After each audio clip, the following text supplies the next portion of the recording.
Think about the 5 people you spend the most time with. Now think about your habits, your humor, your fears, your ambitions. The overlap is not a coincidence. You did not choose to absorb them.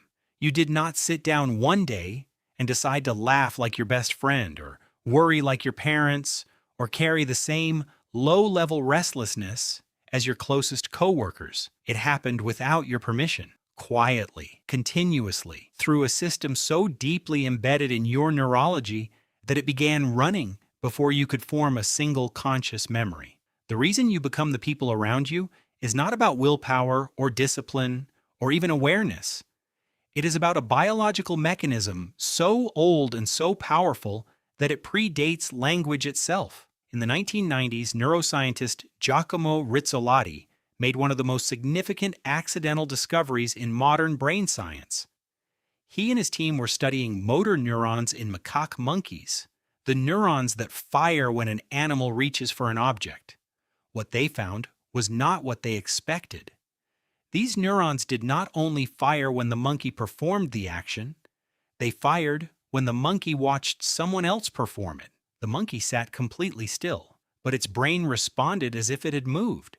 These were mirror neurons, and when scientists began searching for the equivalent system in humans, they found it active, pervasive, and running in almost every social moment of your life.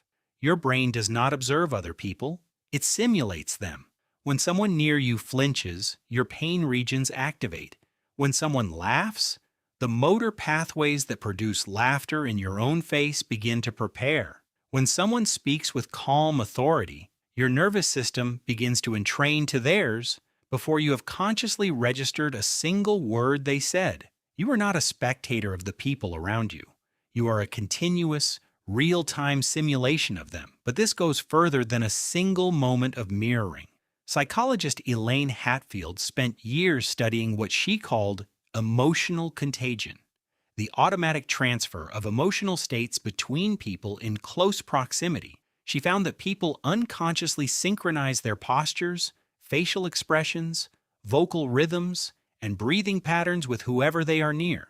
And the critical finding was this: the mimicry is not just behavioral, it is emotional. When your face mirrors someone else's expression, your brain interprets that muscular feedback as an emotion and begins to generate it. You do not just look like them, you start to feel like them. The body leads, the mind follows, and if you are around someone long enough, the emotions they carry most often become the emotions your brain rehearses most often until they feel like yours. This is why certain people drain you and others expand you. You are not just exchanging words, you are exchanging nervous system states. Now here's the part that reframes everything. This mechanism does not only shape how you feel in a given moment. Over time, with enough repetition, it shapes who you are. The behaviors people around you normalize, your mirror system encodes as default. The risks they take comfortably, you begin to perceive as less risky. The limitations they accept without question, you absorb as the boundary of what is possible. Psychologist David Buss found in his cross-cultural research that long-term partners not only converge in habits and worldview, they begin to resemble each other physically as years of mirroring each other's micro-expressions reshape the same facial muscle groups in the same ways.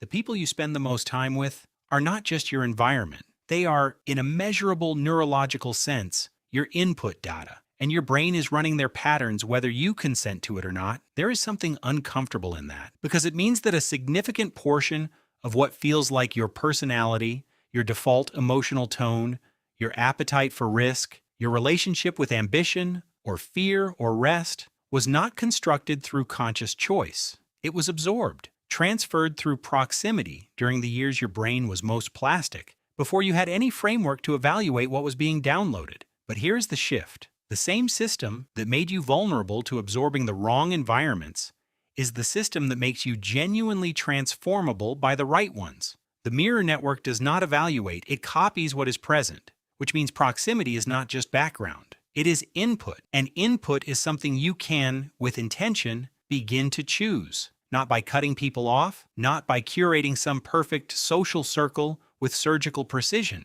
but But by understanding that every hour you spend in a given emotional environment is an hour your brain spends rehearsing that environment's patterns, and repetition across enough time is how anything becomes a default. Think about the 5 people you spend the most time with. The people around you shape more than you realize.